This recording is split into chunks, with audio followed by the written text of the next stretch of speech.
I stood in the rain, watching the movers carry elegant furniture into my sister Emma's new mansion. A wedding gift from our parents. A $2.8 million house in the most prestigious neighborhood in Boston. Meanwhile, I lived in a small apartment above the bookstore where I worked, barely making ends meet. Isn't it perfect for them? My mother gushed, not noticing how soaked I'd gotten standing outside. Emma and James will be so happy here. And there's plenty of room for grandchildren. I forced a smile, thinking of the congratulations card I'd scraped together money to buy. It's beautiful, Mom. Emma emerged from the house, immaculate in designer clothes, her new engagement ring catching what little sunlight filtered through the clouds. Madison, you finally made it. What do you think of our little starter home? Starter home. As if a nearly $3 million mansion was just a stepping stone. It's lovely, I managed. The perfect wedding present. Oh, don't be jealous, Maddie. Emma laughed, using the nickname I'd always hated. I'm sure you'll find someone special too. Maybe one of those nice boys at the bookstore. Our mother jumped in. You know the Henderson's son is still single. He's an accountant now. Very stable career. I bit my tongue. At 32, I had a master's degree in literature and was working on my first novel. But to them, I was just the family disappointment. The daughter who chose books over business, dreams over security. I should go, I said quietly. My shift starts soon. On a Saturday? Mom frowned. But we're having a family dinner to celebrate Emma's house. Some of us have to work weekends, Mom. Emma rolled her eyes. Still so dramatic, Maddie. This is why you struggle, you know. Always choosing the hard way instead of accepting help. Help, like the full ride to business school I'd turned down. Like the position at Dad's firm I'd refused. Like the arranged dates with suitable men I'd avoided. What they never understood was that their help always came with strings. Golden handcuffs designed to shape me into their version of success. The bookstore is short-staffed, I said, already turning to leave. And I need the hours. Well, Mom sighed, at least take some leftovers home. I hate thinking of you eating alone in that tiny apartment. I didn't tell her that my tiny apartment was my sanctuary, a space filled with books, art, and peace. A place where I could write without judgment, dream without limits. The next morning, I stopped at Pete's corner store for my usual coffee. Pete, a grandfather figure who'd been running the shop for 40 years, greeted me with unusual excitement. Madison, did you check your ticket? I blinked, confused. Then I remembered. The lottery ticket I'd bought 2 days ago. A silly impulse purchase with my last $5 when the jackpot had hit record numbers. Not yet. I pulled the crumpled ticket from my wallet. What were the winning numbers? Pete's eyes sparkled. Check the news, sweetheart. I pulled out my phone, finding the lottery website. The numbers appeared on screen. 7, 13, 24, 31, 42, 53. My hands started shaking. I looked at my ticket, then back at the screen. Pete, my voice was barely a whisper. I think I won. He grinned. I know you did, honey. I watched them draw your numbers live last night. All 6 matching numbers. You just won $97 million. The world seemed to tilt sideways. I grabbed the counter for support. Sit down before you fall down. Pete guided me to a chair. Deep breaths. This is big news, but you need to be smart now. Don't tell anyone yet. Get a lawyer first, and for heaven's sake, sign that ticket. With trembling fingers, I signed the back of the ticket. Pete locked it in his safe, made me drink some water, and called his daughter, a respected financial attorney. "Caroline will meet you in an hour," he said. "She'll help you do this right." I nodded, still dazed. "Pete, my family." He squeezed my shoulder. "We'll find out soon enough. But right now, this is your moment. Don't let anyone take it from you." As I waited for Caroline, my phone buzzed. A text from Emma. "Family brunch tomorrow to discuss wedding plans. Wear something nice for once, and try not to be late like always."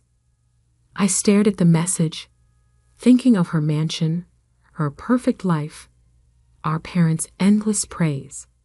For 20 years, I'd been the family afterthought, the daughter they'd written off as impractical, unsuccessful, lost. Now I had 97 million reasons to prove them wrong. I texted back, "Sorry, can't make it. I have something more important to do." For once, I wasn't lying.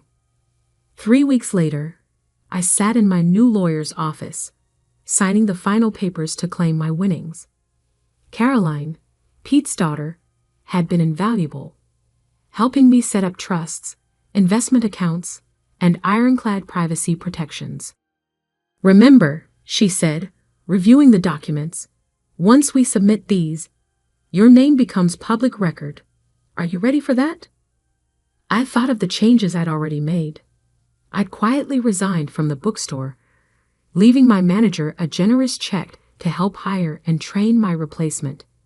I'd bought a beautiful but modest house in a quiet neighborhood, using a trust to keep my name off public records. And I'd started the groundwork for my own publishing company, determined to help other overlooked writers find their voices. "I'm ready," I said firmly.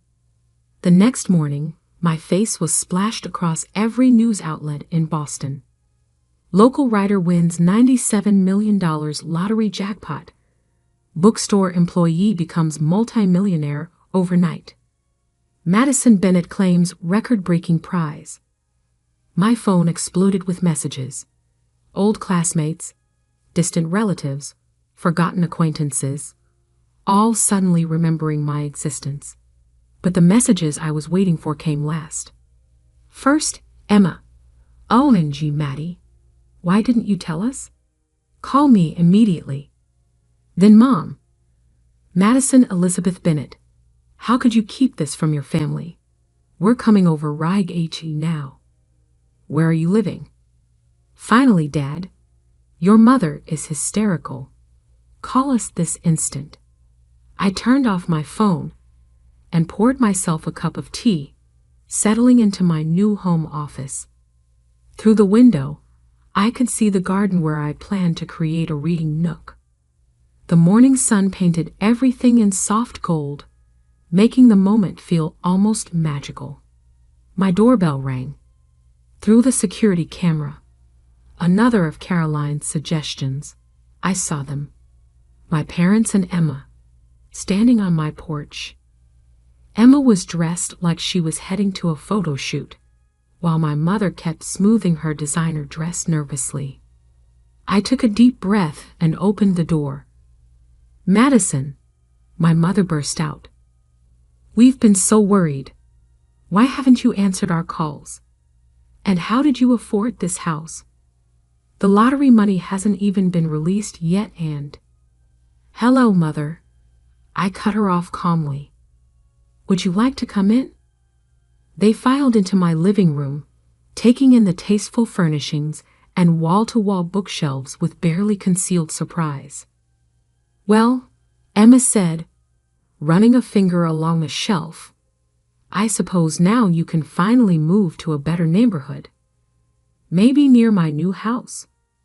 There's a lovely little colonial for sale, only $4 million. "I'm happy here," I interrupted. "But thank you for your concern." "Maddie, darling." My mother leaned forward, her voice dripping with honey.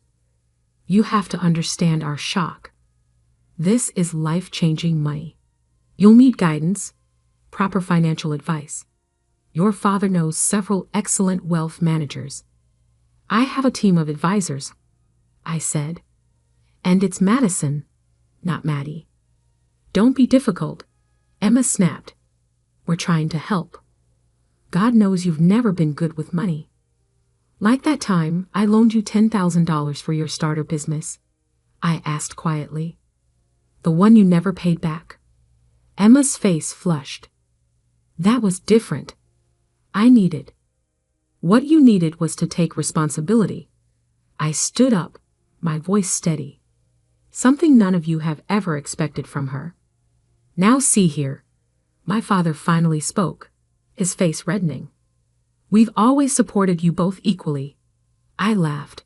Actually laughed. Equally. You bought Emma a mansion for her wedding. You paid for her business school, her first car, her perfect wedding. What did you give me for graduation? A lecture about practical career choices. Because we worried about you, my mother cried. Your choices were so impractical. We just wanted. You wanted me to be like Emma, I finished. The perfect daughter, the sensible one. Well, guess what? My impractical choices led me here. My job at the bookstore, the one you all look down on, is where I bought the winning ticket. And now you can finally have a real life, Emma said, as if she was being generous. We can help you invest, get you into the right social circles. No. The room fell silent. What do you mean no? My father demanded. I walked to my desk and pulled out 3 envelopes. Emma, this is a cashier's check for $10,000, repaying the loan you've conveniently forgotten about. I handed her the first envelope. Mom, Dad, this is a check for $15,000, the total of every gift, every payment, every contribution you've ever made to my life. I've kept careful records. They stared at the envelopes, speechless. The third envelope, I continued, contains documents showing I've already established my own publishing company, created a charitable foundation for literacy programs, and set up my investments with one of the top firms in the country. I didn't need your guidance then, and I certainly don't need it now. But we're family, my mother whispered. Yes, we are. And family should love unconditionally. Support dreams, not squash them. Celebrate differences, not try to erase them. I walked to the door and opened it. Now, if you'll excuse me, I have a meeting with my foundation board about funding new libraries in underserved communities. You're making a mistake, my father said stiffly. You need us. I smiled, feeling lighter than I had in years. No, Dad, you need me. And that's the real reason you're here, isn't it? Emma stood up, her face a mask of fury. You think you're better than us now? Because of some lucky numbers? No, Emma, I always was. You just never saw it. As they left, my mother turned back, tears in her eyes. Madison, please. We made a terrible mistake. We see that now. Can't we start over? I looked at her, really looked at her, and saw for the first time how small she seemed. How all of them seemed, trapped in their narrow view of success and worth. Maybe someday, I said softly, but not today. I closed the door on their protests, walking back to my office. On my desk sat the manuscript of my novel, a story about a girl finding her voice in a world that tried to silence her. It was time to write the next chapter. 6 months later, the launch party for Bennett Publishing House was everything I dreamed of. We transformed an old warehouse into a magical space filled with books, art, and possibility.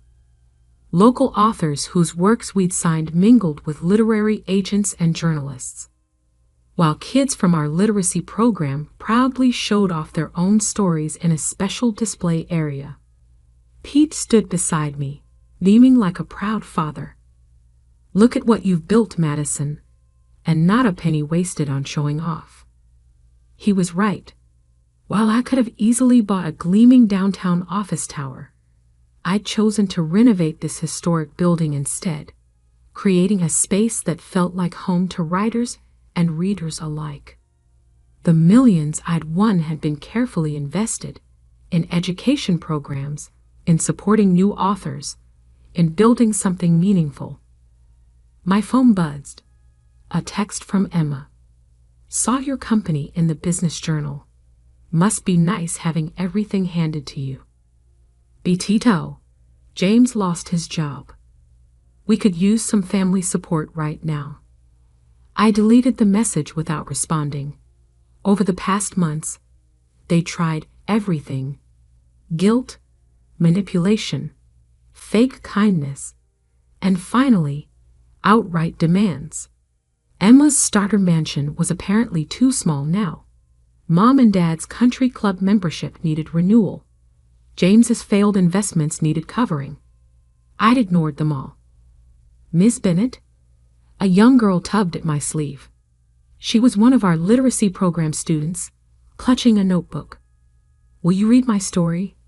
Of course, Sophie. I led her to a quiet corner, sitting down at her level. What's it about? A girl who finds a magic pen, she said shyly. Everything she writes comes true, but she has to figure out what's really important to write about. I smiled, thinking how wisdom sometimes comes from the most unexpected places. Madison. I looked up. My mother stood there, looking uncomfortable in the casual atmosphere. She'd lost some of her polished perfection. The past months had been hard on them, I knew. Dad's firm had lost several major clients. Emma's perfect marriage was showing cracks, and their social circle had begun to shrink as their resources dwindled. Mom, this is a private event. I know. I had to talk to you. She glanced at Sophie. Alone? I turned to Sophie. Why don't you show your story to Miss Sarah? She's our children's book editor. After Sophie scampered off, I faced my mother. Well, your father's company is failing, she said bluntly. Emma's house is being foreclosed. Everything's falling apart, and you're here playing with children's stories. I stood up, anger flaring. Playing? Look around, Mom. Really look. See those kids? They're learning to love reading, to believe in their own voices. See those authors? They're getting chances they never had before. I'm not playing. I'm building something real. But your family has never respected my choices. I cut in. Even now, you're not here because you care about what I've built. You're here because you need money. She flinched. We're still your family. Are you? I walked her over to our wall of success stories.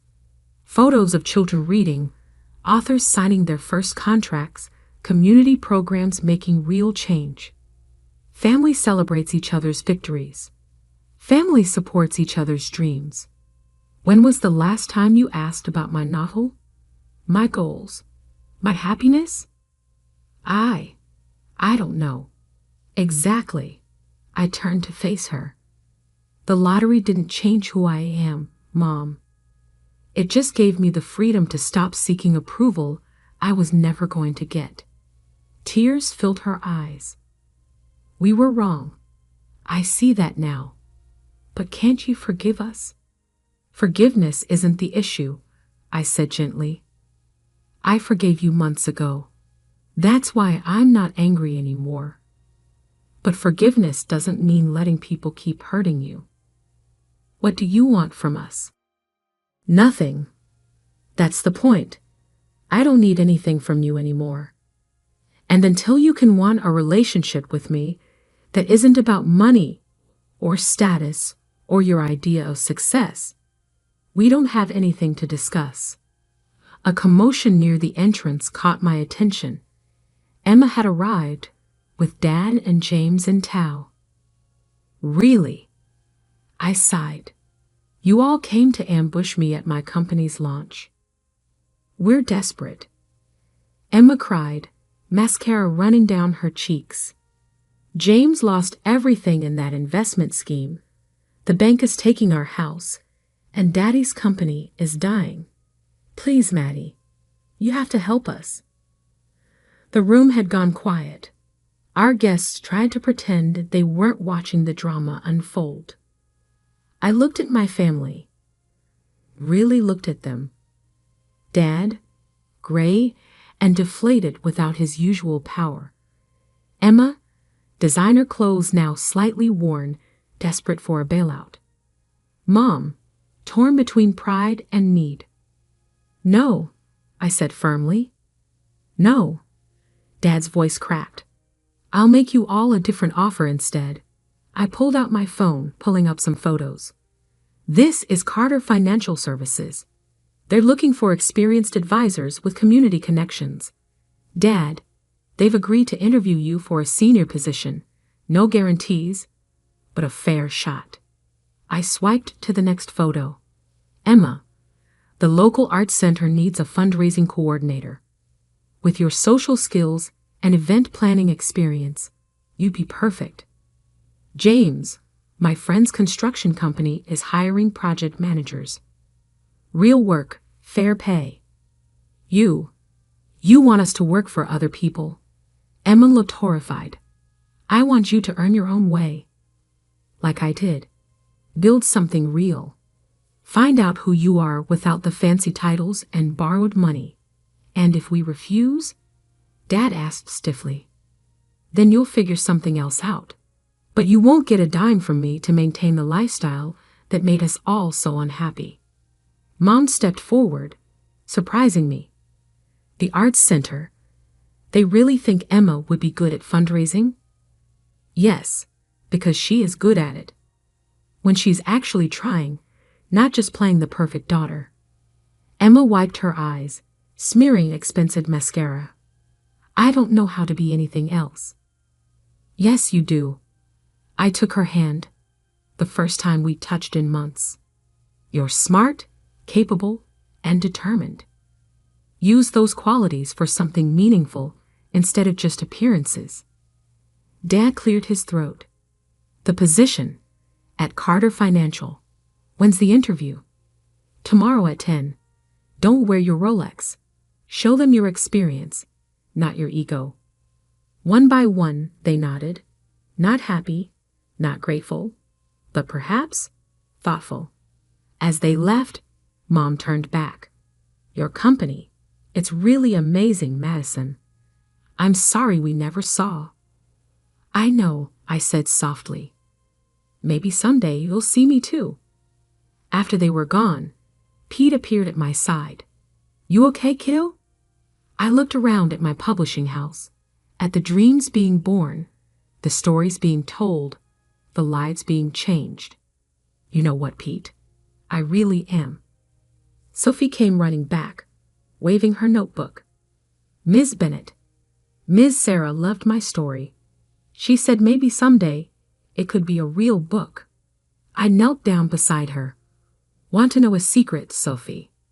Every real book starts with someone brave enough to tell their story. Like you. Like all of us."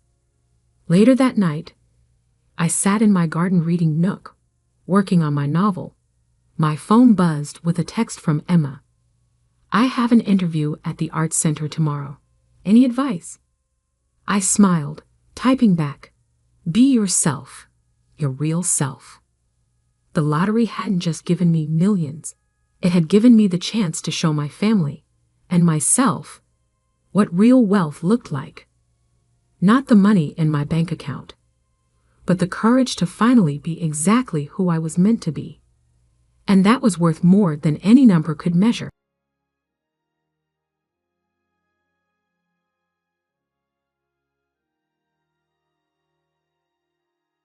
"You're still doing that internet thing?"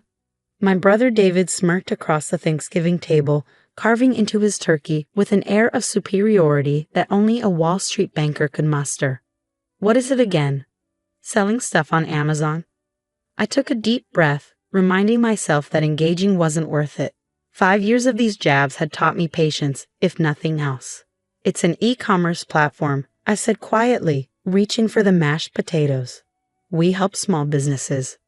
Oh, honey, my mother interrupted, her voice dripping with false sympathy. Don't you think it's time to look for a real job? Your cousin Jessica's firm's hiring. My name is Olivia Walker, and for the past 5 years, I've been building what would become one of the most successful e-commerce platforms in the country. Not that my family would know it. To them, I was just their wayward daughter who'd thrown away a promising career in finance to play on the internet. Mom, I started, but my father cut me off with a wave of his hand. Enough, Olivia. This little hobby of yours has gone on long enough. You're 30 years old. It's time to grow up and join the real world. The real world. As if spending 18 hours a day building a company from scratch wasn't real enough. As if the thousands of businesses using my platform weren't real. As if the millions in revenue we were generating wasn't real money. But they didn't know about any of that. I'd stopped sharing details of my business with them years ago, when it became clear they weren't interested in understanding what I was building. To them, success only counted if it came with a corner office and a prestigious company name. Speaking of the real world, David chimed in. Did you hear about my latest deal? Closed it yesterday, biggest merger in the firm's history. My mother beamed, reaching across the table to squeeze his hand. That's wonderful, darling. Will this mean another promotion? I pushed my food around my plate, letting their conversation wash over me. It was always like this. David's achievements celebrated, mine dismissed. He was following the path they understood. Prestigious college, Wall Street job, steady climb up the corporate ladder. I dared to do something different, and in their eyes that made me a failure. Later that evening, as I helped my mother clean up in the kitchen, she tried again. Olivia, sweetheart, I'm just worried about you. All this time alone, staring at computer screens. It's not healthy. I scrubbed a pan with more force than necessary. I'm not alone, Mom. I have a team now, 20 people actually. She paused, dish towel suspended midair. You have employees? Yes, I said, keeping my voice level. We moved into a real office space last month. For a moment, I saw a flicker of interest in her eyes, but it quickly disappeared. Well, that must be expensive. Are you sure you're not getting in over your head? And there it was, the constant doubt. The assumption that I couldn't possibly know what I was doing. I'd stopped telling them about my successes because their response was always the same. Concern, skepticism, and thinly veiled disapproval. I'm managing fine, I said shortly, putting the last dish in the drying rack. I should get going. Early meeting tomorrow. Meeting? My father scoffed from the doorway. With your computer? I grabbed my coat and purse, fighting back the urge to tell him exactly who my meeting was with, one of the largest venture capital firms in Silicon Valley. But what was the point? They'd made up their minds about my hobby long ago. The drive home gave me time to decompress, to shake off the weight of their disapproval. My phone buzzed with a text from my best friend and COO, Maya. How was the family inquisition? I smiled despite myself. Same as always. David's a genius, I'm wasting my life. You know, the usual. If they only knew, she replied. Can't wait to see their faces when the news breaks. Ah yes, the news. The thing I'd been sitting on for weeks now, wanting to tell my family but knowing they wouldn't understand its significance. The Forbes article was scheduled to come out in less than a month, featuring our company in their annual 30 Under 30 list. But it wasn't just that. They were doing a full profile on our Me2Work rise in the e-commerce space. I pulled into my driveway, my modern townhouse a stark contrast to the modest suburban home I just left. Another sign of success I kept quiet about. My family still thought I lived in my starter apartment, barely making ends meet. Inside, I kicked off my heels and settled onto my couch, opening my laptop to check the day's numbers. Even on Thanksgiving, our platform never slept. The dashboard showed over $500,000 in transactions processed just today, a slow day given the holiday. 5 years ago, this had all been a dream. I was working 60-hour weeks at a prestigious financial firm, doing exactly what my parents wanted, and feeling completely unfulfilled. The idea for my platform came from watching small business owners struggle with online sales. They needed something simpler, more intuitive, more integrated than what was available. I started building it nights and weekends, learning to code through online courses, piecing together the foundation of what would become Walker Commerce. When I quit my job to pursue it full-time, my family thought I was having a mental breakdown. She's throwing away everything she's worked for, I overheard my mother telling her friends. And for what? Some website. Those early days were brutal. Living on savings, working from my tiny apartment, dealing with endless technical challenges and skeptical potential clients. But slowly, steadily, it started to work. Small businesses signed up. The platform grew. Revenue started trickling in. I hired Maya first, my old college roommate who'd been quietly cheering me on from the beginning. She left her corporate job to join me, believing in my vision when even I had doubts. Together, we refined the platform, expanded our services, and started building a real company. My phone buzzed again. An email from our lead developer about a new feature launch. I responded quickly, then noticed another message from our PR team about the upcoming Forbes piece. They wanted to schedule a photo shoot next week. A photo shoot for Forbes magazine. Sometimes it still felt surreal. The next morning, I was in our office early as usual. The space was modern and open, with exposed brick walls and huge windows. A far cry from the corporate cubicles my family thought represented success. Our team would be in later, but I liked these quiet moments to focus on strategy. "You're here early," Maya said, walking in with 2 cups of coffee. She handed me one, settling into the chair across from my desk. Still recovering from family fun. I took a grateful sip, just the usual drama. Dad asked if I was still doing that internet thing. Maya rolled her eyes. As opposed to what he's doing, running the same insurance agency his father started 50 years ago. "Hey," I protested weakly, "that's a real business." "Right," she laughed, "because helping thousands of small businesses succeed isn't real enough." She had a point. Our platform had processed over $100 million in transactions last month alone. We'd helped countless small businesses survive and thrive during the pandemic by giving them easy access to online sales. Our latest valuation put us at just over $500 million. But try explaining that to people who thought success meant wearing a suit and sitting in meetings all day. "The Forbes piece comes out in 3 weeks, Maya reminded me. "Have you decided how you're going to tell them?" I sighed, leaning back in my chair. I was thinking of just letting them find out when it publishes. Is that petty? After 5 years of them dismissing everything you've built? No, it's not petty. It's karma. Our conversation was interrupted by the arrival of our development team, eager to show us the latest platform updates. Soon the office was buzzing with activity. Designers collaborating on user interface improvements, customer service reps helping clients optimize their stores, marketing team members planning our next campaign. This was my real world, a thriving company built from nothing but an idea and relentless determination. Every person here believed in what we were doing, understood the vision I had from the beginning. Unlike my family, they didn't need to see my name in Forbes to know we were building something extraordinary. Later that afternoon, I had a video call with our newest board member, a veteran tech entrepreneur who'd invested in our latest funding round. "The numbers look fantastic," he said, reviewing our monthly report. "You've built something remarkable here, Olivia. Not many founders can scale this fast while maintaining such strong fundamentals." I smiled, remembering my father's dismissive comments about my little hobby. "Thank you," I said. "We're just getting started." Indeed, the Forbes piece should help with visibility. Have you thought about how this might change things? I had thought about it, probably more than I should have. The article wouldn't just announce our inclusion in the 30 under 30 list. It would detail our growth, our valuation, our impact on the e-commerce landscape. It would make public everything I kept quiet about for years.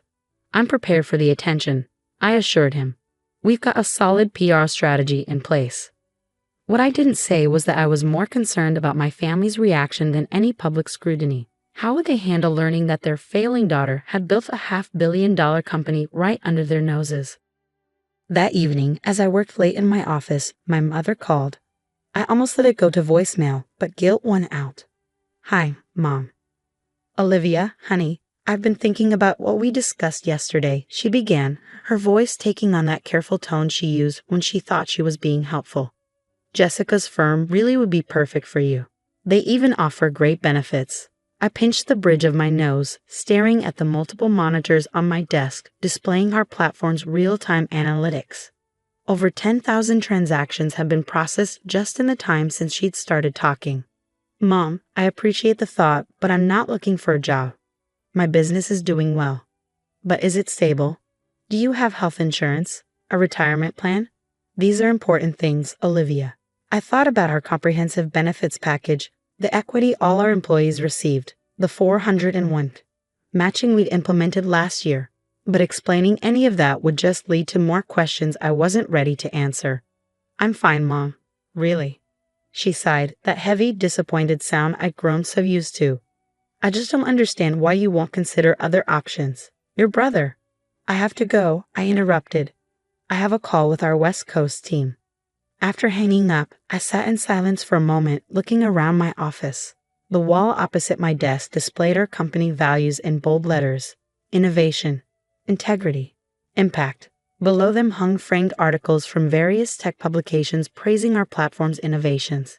None of them meant anything to my family. They weren't from the Wall Street Journal or Financial Times, so they didn't count. Maya stuck her head in, waving a tablet.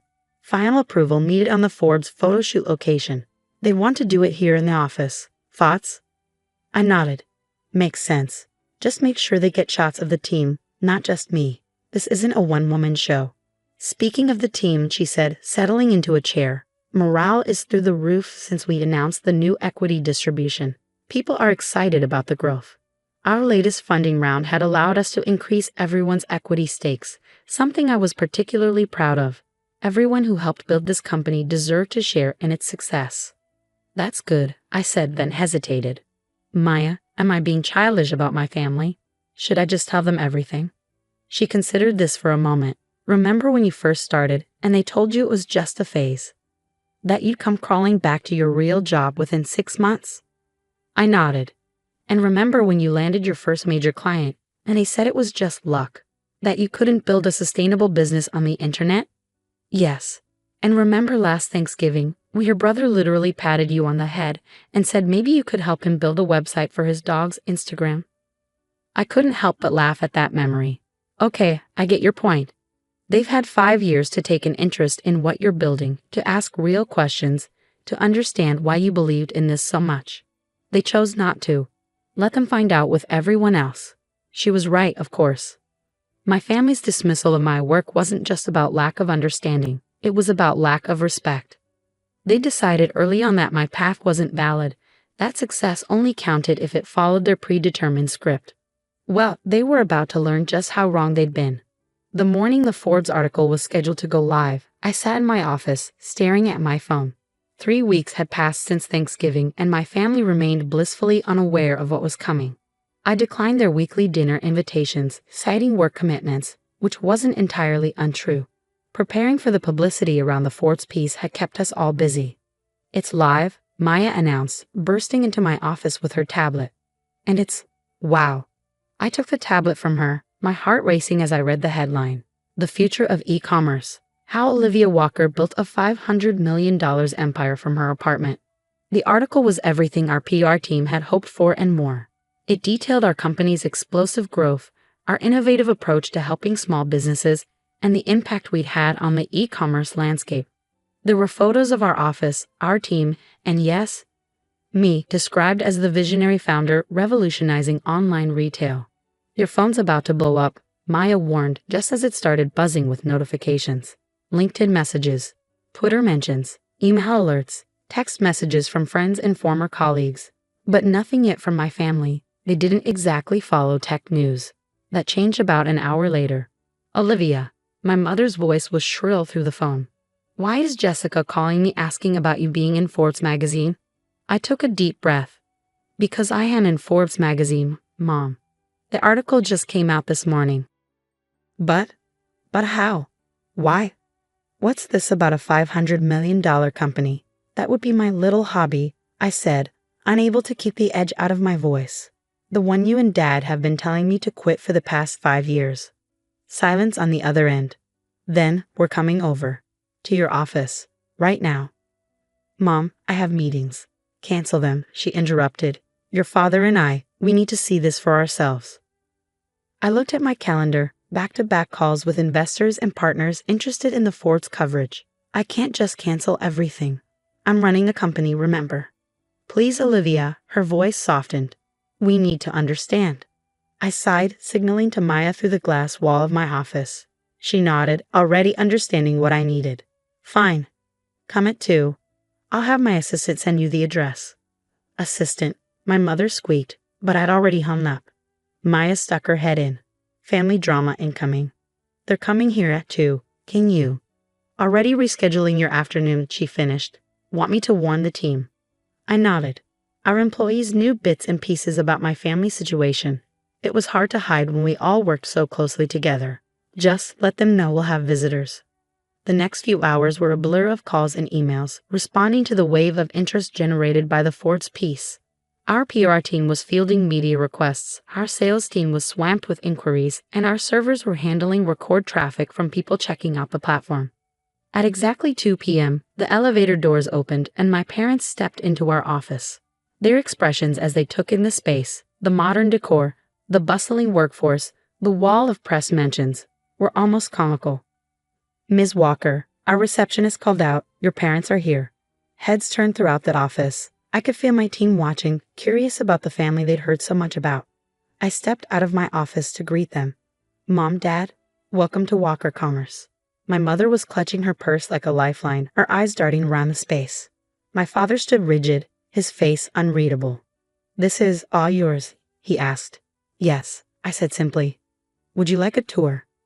I led them through the office, explaining each department's function, introducing key team members. Maya joined us partway through, adding context about our growth and achievements.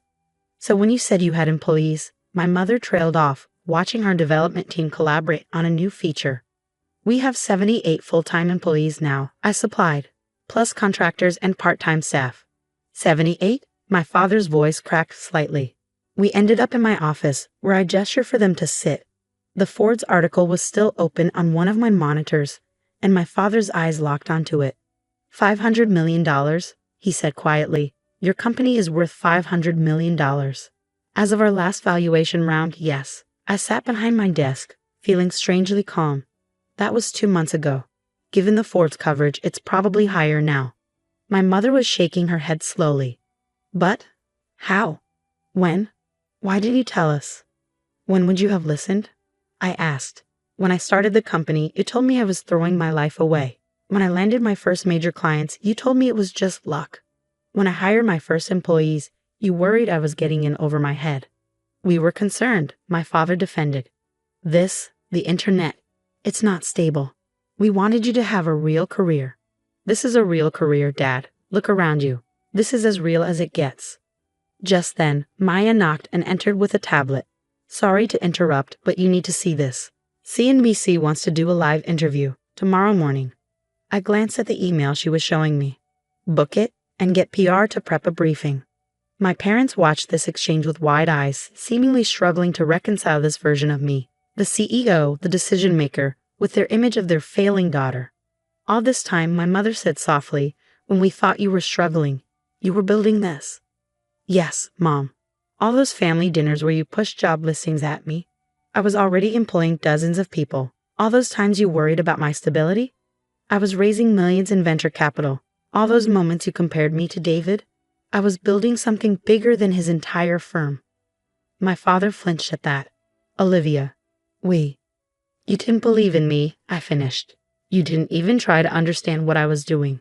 You just decided I was failing because I chose a different path. That's not fair, he protested. We wanted to protect you. No, I said firmly.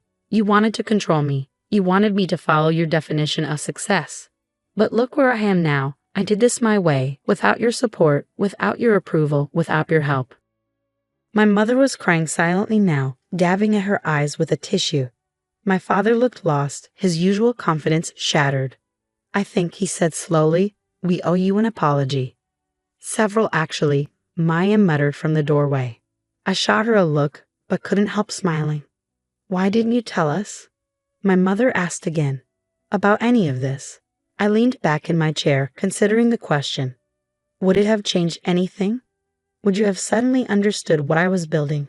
Would you have stopped pushing me to get a real job? They exchanged glances, unable to answer.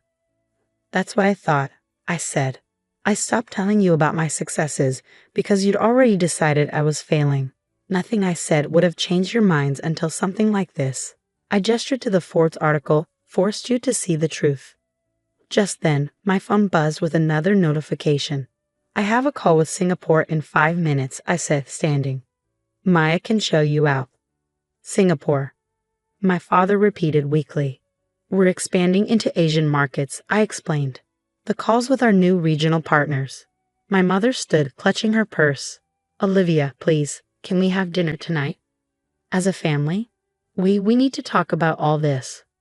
I looked at them, really looked at them. My father, who'd spent years telling me I was wasting my potential. My mother, who'd worried I was throwing my life away. They looked smaller somehow, their certainty about the world and their place in it shaken. I can't tonight, I said. We're having a company celebration for the Forbes piece, but maybe this weekend. They nodded, accepting this small concession. As they turned to leave, my father paused at the door. We were wrong, he said quietly, about everything. I hope you can forgive us. After they left, Maya returned to my office. Well, that was intense. I laughed, but it came out shaky. 5 years of dismissal and doubt, ended by one magazine article. Not just any article, she corrected. A Forbes profile about the $500 million company their failing daughter built while they weren't paying attention. That evening, at the company celebration, I looked around at my real family, the team that had believed in me, worked with me, helped build this dream into reality. We'd done this together, proving that success doesn't always look like what others expect it to. My phone buzzed with a text from David. Just saw the Forbes piece. Holy shit, sis. Why didn't you say anything? I smiled, typing back. Yewing about my little internet hobby. The next few weeks were a whirlwind of media appearances, speaking engagements, and endless congratulatory messages. My parents attended every interview they could find, sitting in the audience with expressions somewhere between pride and embarrassment. At the first family dinner after the Forbes reveal, the dynamic was completely different. Gone were the job suggestions and worried looks. Instead, they asked real questions about the business, actually listening to my answers. I still can't believe it, my mother said, passing the salad. All this time when you thought I was failing. I finished. Maybe that's the lesson here. Success doesn't always look the way you expect it to. David, who'd flown in specially for the dinner, shook his head. I feel like such an idiot. All those times I made fun of your website. You were an idiot, I agreed cheerfully. But at least you admit it now. My father cleared his throat. Olivia, I've been thinking. The agency, maybe it's time we looked at modernizing our systems. If you think your platform could help. I smiled, remembering all the times he dismissed online business as a fad. I'll have my team reach out to you next week. We have a great solution for insurance agencies. The irony wasn't lost on any of us. The daughter they thought was failing was now in a position to help modernize the family business. Later that night, as I drove home, I thought about how success is often quietest just before it becomes undeniable. For years, I'd worked in relative obscurity, building something my family couldn't understand or appreciate. But I believed in my vision, even when no one else did. My phone buzzed with a message from Maya. CNBC tomorrow morning. Ready to shock more people who underestimated you? I smiled, thinking about all the other dreamers out there, facing their own doubting families, their own uphill battles. Maybe my story would help them hold onto their vision, even when everyone else called it a hobby. Because sometimes the biggest success stories start with someone saying, "You'll never make it," and one person deciding to prove them wrong.